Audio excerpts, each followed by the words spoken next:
Hello and welcome to Spark Accounting Solutions live show where we answer your questions. My name is Jennifer Quinn. I'm the host of the show, and the guest joining us today is the president of Spark Accounting Solutions. She is a certified profit first professional. She is a CPA, CMA, the president of Spark Accounting, and a QuickBooks Pro advisor. Wow, so that is like a mouthful for sure.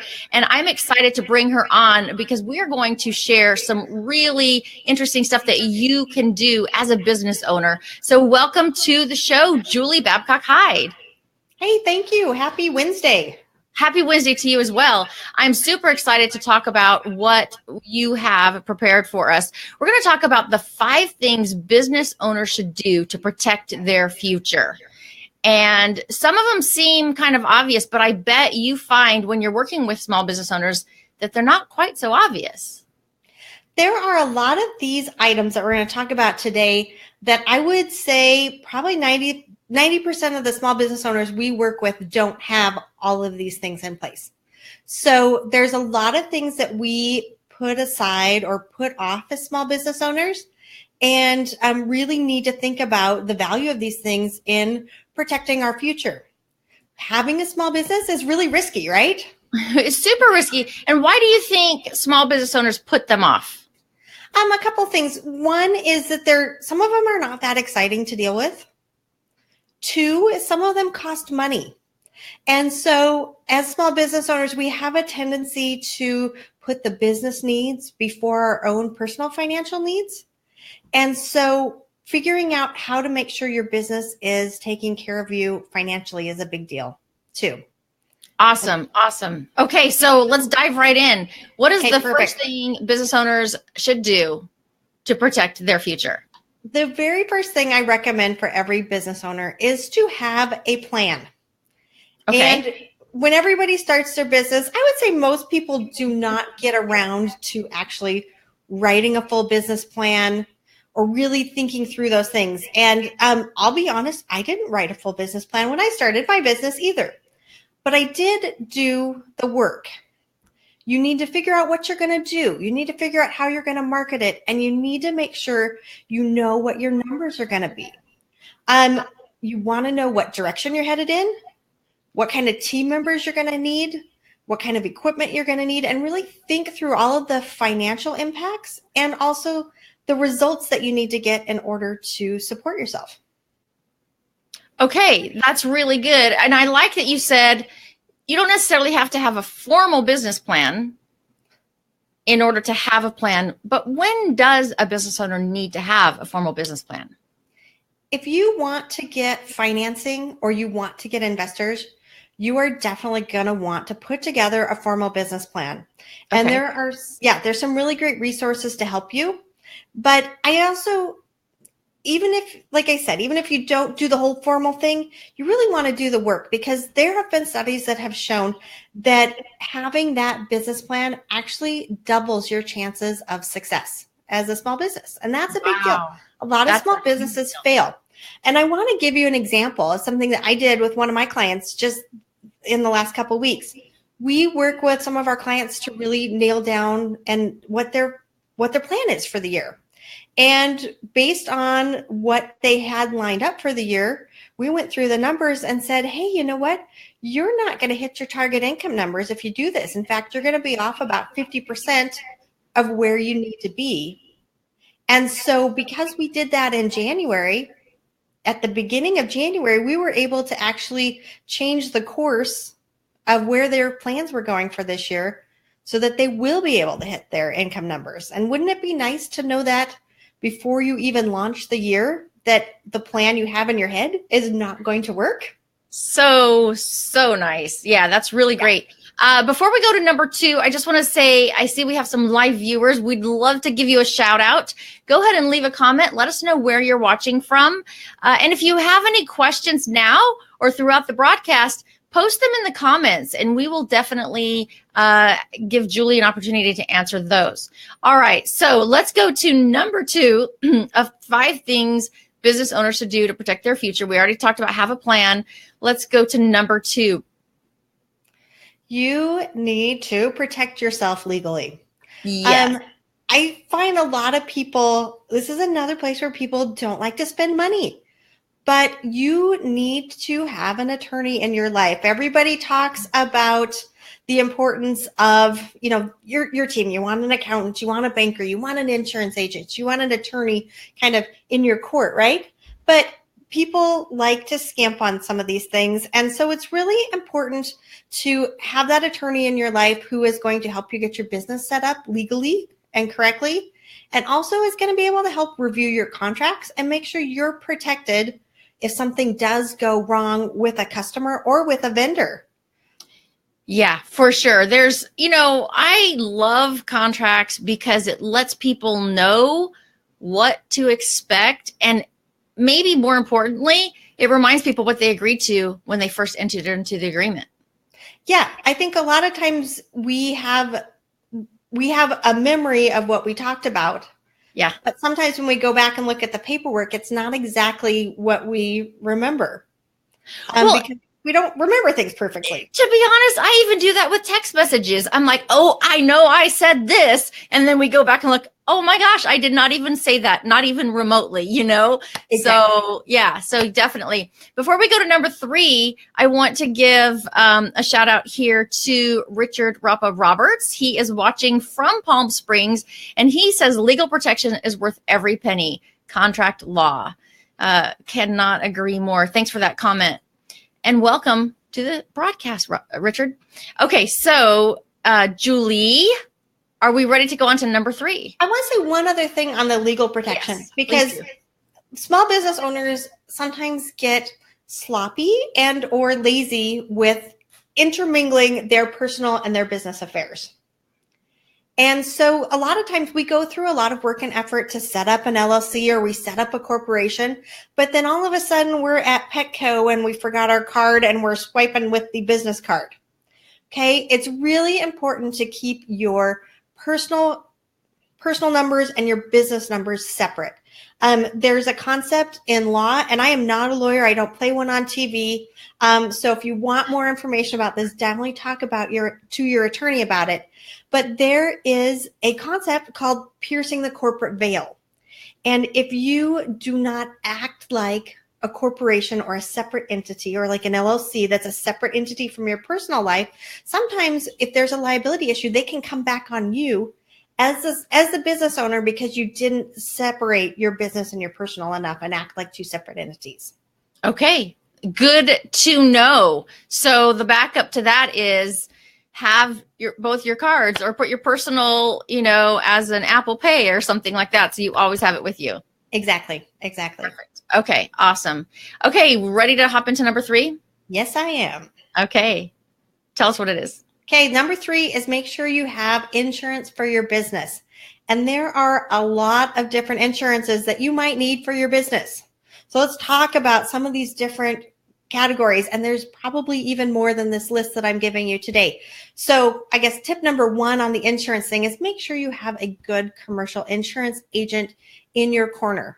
Just like your accountant, your banker, your attorney, have a good insurance that can really help you understand your potential liability issues. So if you have employees, you definitely want to make sure you've got workers' comp insurance. If somebody gets injured, you don't want to have to be paying for that out of your pocket. And let's be honest, injuries can be everything from, carpal tunnel from an employee who's sitting and typing all the time that you wouldn't think of as a high risk to somebody falling off a roof that's, doing roofing. So make sure you have workers' comp insurance because that can be devastating for you, but you also want to make sure you have it there to take care of your employees. Another type that you want to think about is errors and omissions. Mm-hmm. If you are providing professional services, or again, if you make a mistake, we make mistakes. We're all human. Doctors make mistakes. They have malpractice insurance. I could make a mistake. I have insurance. We all could make mistakes. And so you want to make sure you're covered for that. You think about the cost of malpractice insurance for doctors because they potentially could cost somebody's life. So make sure you have that because it can be devastating if you do make a mistake and then have to pay for it. Yeah, that's really, really, really great. Yeah. As you know, I spent some time as an insurance agent. And so these are sounding, like I'm just like, I want to just be like, yes, you need that. Yes. Perfect. Well, feel free to, if there's anything I'm missing, to throw that in too.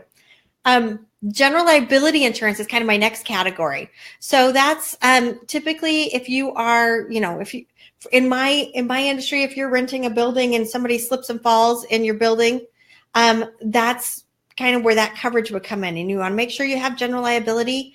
And most of the time, if you are renting office space, your landlord's going to require you to have that. Another one you want to make sure you have is property insurance. What would happen if that rental space burnt down and you had to replace all of your equipment? It would be expensive. Make sure you have coverage for that. Speaking of fires in the building burning down, you may want to have business interruption insurance. So if all of a sudden you're not able to generate income, business interruption insurance can help with that in the interim while you're getting your business back up and running.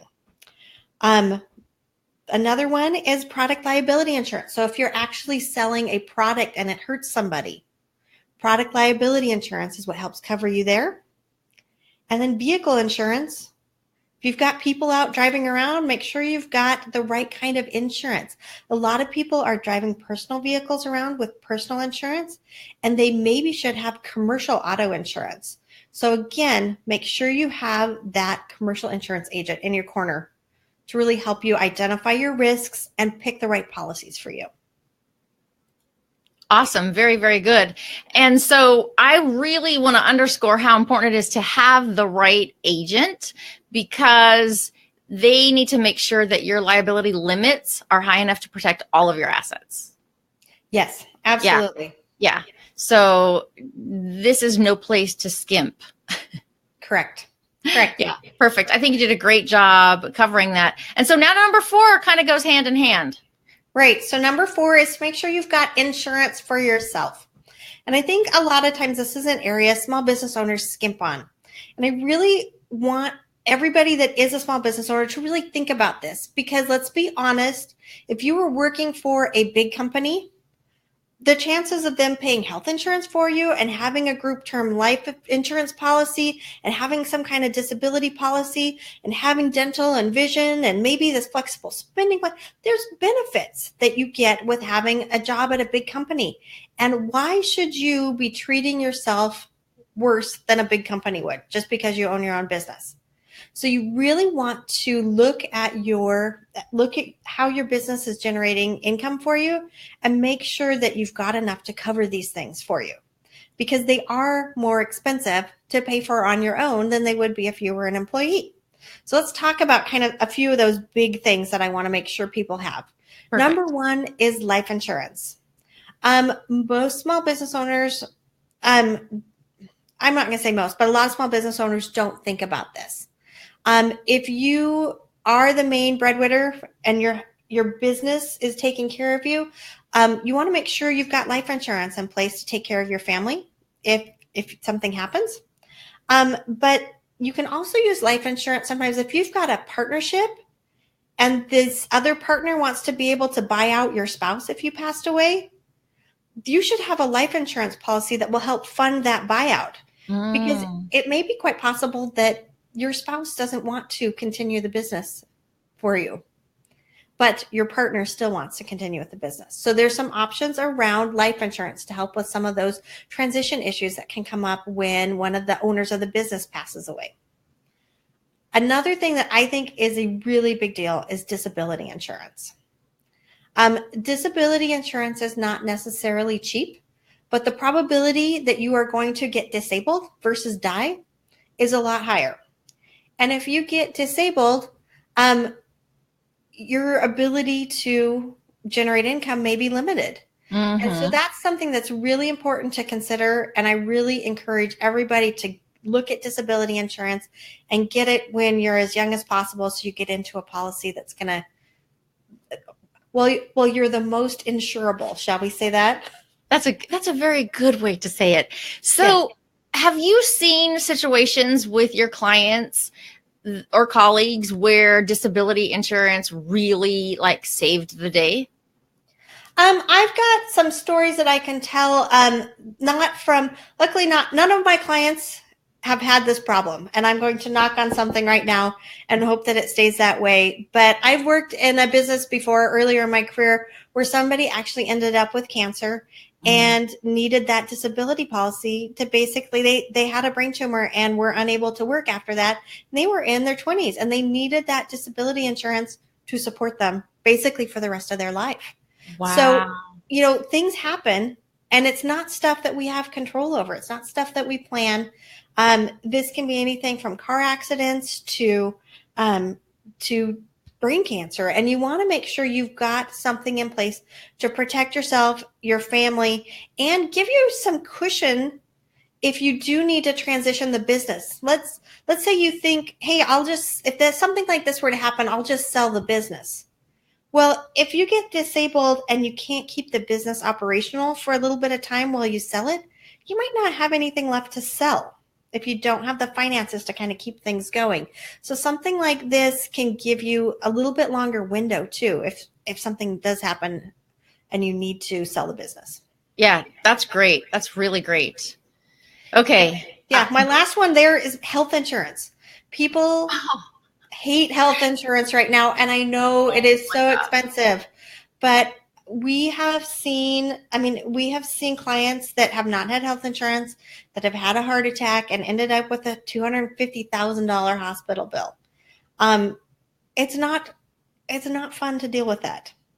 It's also not fun to deal with the health insurance premiums, and I know that, and I feel that.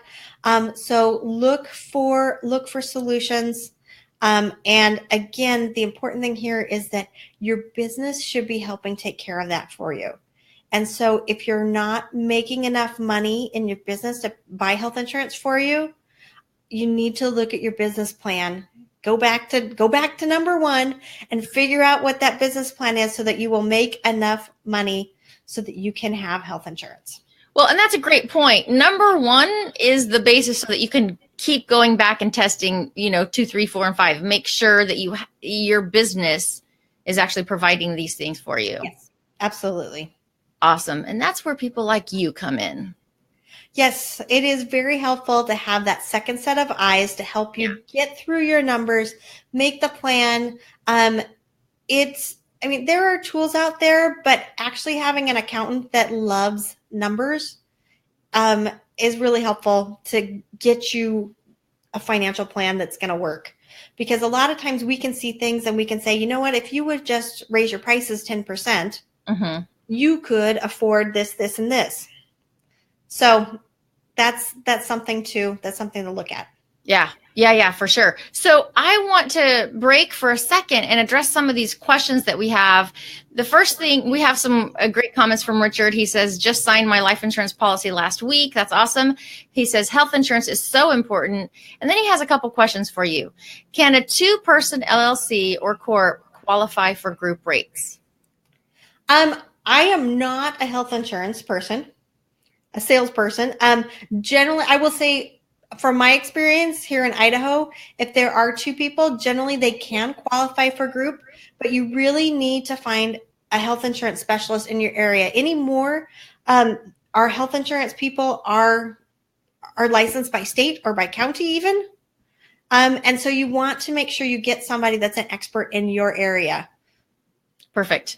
Love that. And also he asks, any tips on getting lower rates? I got nothing for you on that, unfortunately. So I think the key there is trying to find a plan that's going to work for you. I think it'll be interesting to see what happens over the next couple years as far as where we're going with the health insurance industry and what kind of changes happen with the Affordable Care Act. Yeah, that makes perfect sense. Thanks for those questions, Richard. If any of the other viewers have a question, go ahead and leave them in the comments. And if you're watching the replay, you can leave questions too, and Julie will come back in and answer those. So number 5, are you ready? I am ready. Number 5 is I want to make sure that you have the opportunity to retire someday. Make sure you have a plan for that. Retirement is, again, one of those things that small business owners put off. If you're not saving for taxes all year long and you sit down with your tax professional and they're like, well, you owe $20,000 in taxes, but if you put money into this retirement plan, you can save X number of dollars on your taxes. And so now instead of paying a $20,000 tax bill, all of a sudden you have to come up with $25,000 to do your retirement contribution and save money. And it's overwhelming. So you need to be planning for your retirement contribution and your taxes all year long and setting those money aside and making sure they're part of your financial plan. Back to number one, it's always about the financial plan. Factor in this retirement and factor in your taxes because they happen. If you have a profitable company, you're going to pay taxes. And if you have a profitable company, you're going to want to save some money so that you can retire. There's a lot of different options for retirement. Jennifer, what options do you know of as a small business owner? Oh, do not put me on the spot. No. Okay. I will say everybody probably knows about an IRA, right? Yes. The Roth IRA, right? Okay. So there's a traditional and there's a Roth IRA, and those are kind of the easy place to start. Right. Okay. So with a traditional or a Roth IRA, generally speaking, you can put up to $5,500 a year into these, and you can put in an extra $1,000 if you're qualified for the catch up. If you're old enough to do catch up, you can do up to $6,500. So this is kind of the first place to start. If you have that much money to put aside, that's a good place to start. But if you have more money, there's other options for you. So the next one that we often look at is the SEP IRA. The SEP IRA is a simplified employer plan.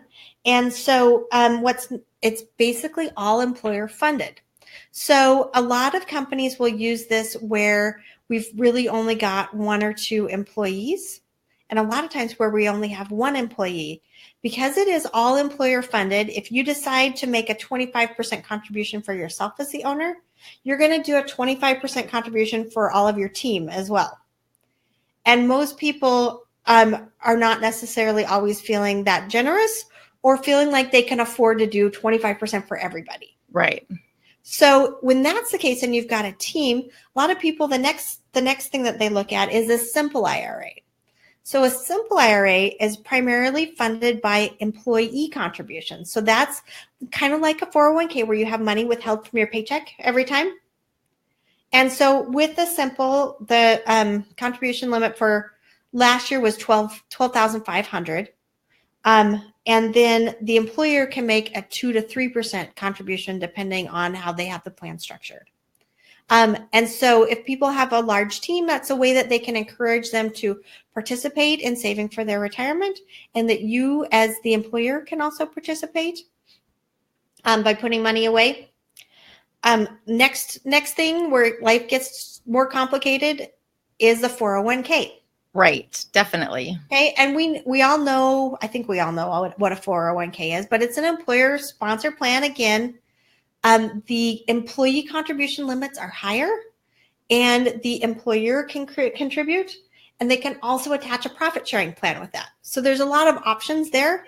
And for people that really want to put a lot of money in, there are defined benefit plans. So the trick here is, number one, go find a good financial planner that can help you sit down and figure out what you need to be putting away to meet your retirement goals.